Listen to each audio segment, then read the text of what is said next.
आज जो है हम सी के अंदर अपना पहला प्रोग्राम जो है ये बनाएंगे।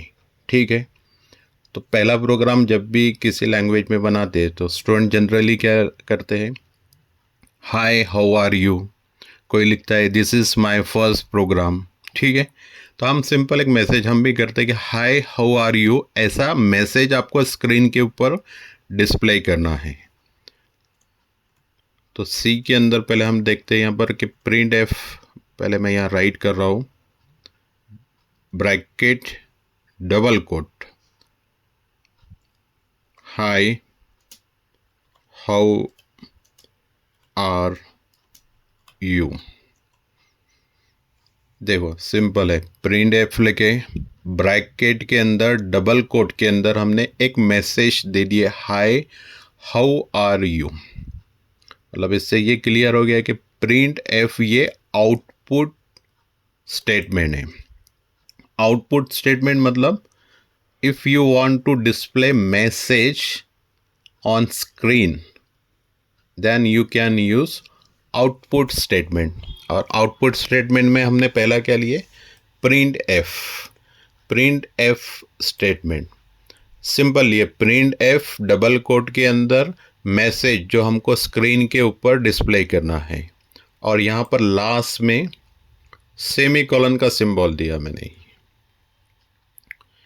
इन C every statement terminates with semicolon. C के अंदर कोई भी स्टेटमेंट को आपको एंड करना है, टर्मिनेट करना है, तो आपको सेमीकोलन का जो सिंबल है ये देने पड़ता है।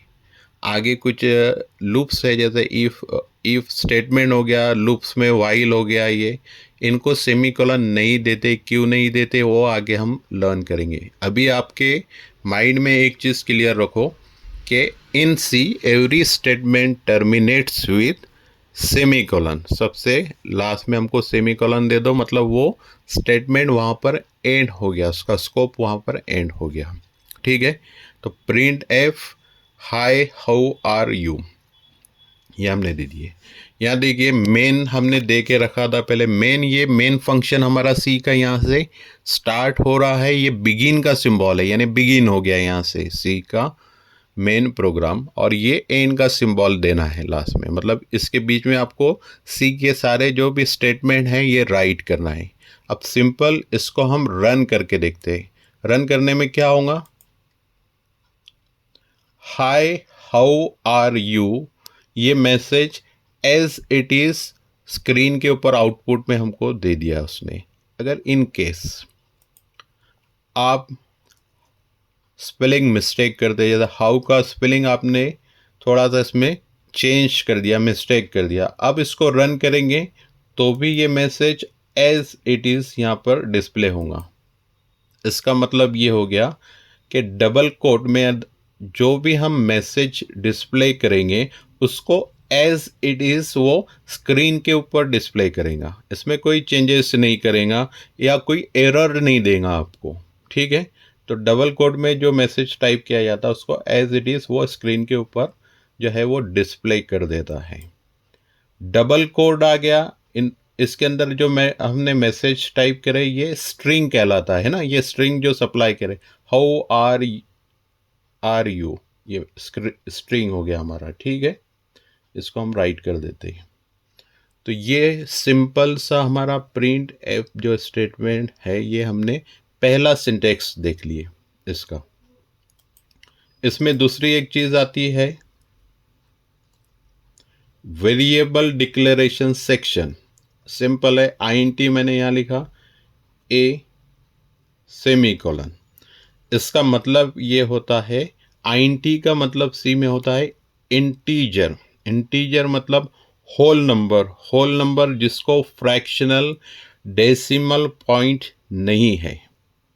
तो ये हो गया डेटा टाइप, इसको क्या बोलते हैं सी में, डेटा टाइप। बहुत सारे डेटा टाइप्स है, वो आगे हम लर्न करेंगे, जैसे फ्लोट है, कैरेक्टर है ना, लॉन्ग इंटीजर है, ये डेटा टाइप्स है। लेकिन इसमें से आज हम जो लर्न कर रहे हैं ये आपको माइंड में रखना है, आईएनटी इंटीजर जिसको फ्रैक्शनल डेसिमल पॉइंट नहीं है, होल नंबर। तो एक आईएनटी डेटा टाइप लिया और ए नाम का वेरिएबल लिया हमने। ये वेरिएबल डिफाइन करने के रूल्स है, ये जो नेम देते हैं आप। नेक्स्ट लेक्चर में हम डिफाइन करने के रूल्स भी देखेंगे। अभी सिंपल सा ये याद रखो कि ए नाम का एक वेरिएबल है जिसका डेटा टाइप आईएनटी मतलब इंटीजर है। इसमें हम सिर्फ ऐसे नंबर स्टोर कर सकते हैं ए में जिसको पॉइंट नहीं है, ठीक है। इसके बाद ए इक्वल टू 10 सेमीकोलन। क्या किया हमने, ए के अंदर एक वैल्यू स्टोर करे 10, ठीक है। तो ये 10 जो वैल्यू है ये ए नाम के वेरिएबल में जाकर मेमोरी के अंदर स्टोर होंगी। ए मतलब वेरिएबल, वेरिएबल का डेफिनेशन क्या है, the name given to memory location for storing values. Computer की मेमोरी में एक लोकेशन का नाम दिया जाता है जिसको वेरिएबल बोलते हैं, और जहाँ पर कोई वैल्यू जो है वो जाकर स्टोर होती है। मतलब अब ए के अंदर 10 ये स्टोर हो गया। क्या होता है प्रोग्राम में, जैसा फॉर एग्जांपल 10 ये वैल्यू बार बार आपको यूज़ करना है, तो हर टाइम आपको वो 10 जो है वो टाइप करने पड़ेंगे जहाँ 10 नंबर का यूज़ है। इससे बेटर है कि हम क्या करेंगे, वो वैल्यू कोई वेरिएबल में स्टोर कर देंगे, और जब भी 10 की ज़रूरत पड़ेगी वो वेरिएबल नाम जो है वहाँ पर देते जाएंगे, ठीक है। तो अब क्या हो गया, ए में 10 जो वैल्यू स्टोर हो गई, अब इसको हमको स्क्रीन के ऊपर प्रिंट करना है। सिंपल सा यहाँ पर आपने राइट कर दिए %d, ए। इसका मतलब ये हो गया, यहाँ पर देखिए नया चीज़ आ गया %d। %d को बोलते हैं conversion specification. Conversion specification depend किस पर करता है, ये डेटा टाइप पर डिपेंड करता है। जब आईएनटी यानी इंटीजर डेटा टाइप रहता है तो कन्वर्जन स्पेसिफिकेशन %d आता है। फ्लोट है, अगर आगे जो हम डेटा टाइप देखेंगे फ्लोट कैरेक्टर, इसके लिए कौन सा कन्वर्जन स्पेसिफिकेशन यूज़ होगा ये नेक्स्ट टाइम देखेंगे हम। लेकिन अभी फ़िलहाल आपके माइंड में याद रखो आईएनटी के साथ ये pair %d conversion specification use होगा आपका, ठीक है। और यहाँ पर डबल कोट कंप्लीट करने के बाद कॉमा देकर हमने क्या कर दिया, वेरिएबल का जो नाम है वो दे दिए। इससे क्या होगा, इस वेरिएबल में जो वैल्यू स्टोर करे वो प्रिंट होंगी ये कन्वर्जन स्पेसिफिकेशन की जगह पर। रन करेंगे इसको, 10 देखो ए की वैल्यू जो हमने 10 असाइन करे ये मेमोरी में से लेकर यहाँ पर प्रिंट कर दिया, ठीक है। अब क्या होता है, तीसरा सिंटेक्स यहाँ पर आता है कि एक्चुअल देखो जब आपने 10 प्रिंट हो रहा है तो ये क्या प्रिंट हो रहा है, किसकी वैल्यू प्रिंट हो रही है, ये क्लियर नहीं होता है। तो हमेशा प्रिंट एफ में जब वेरिएबल की वैल्यू प्रिंट करेंगे तो मैसेज के साथ करो ए इक्वल टू %d।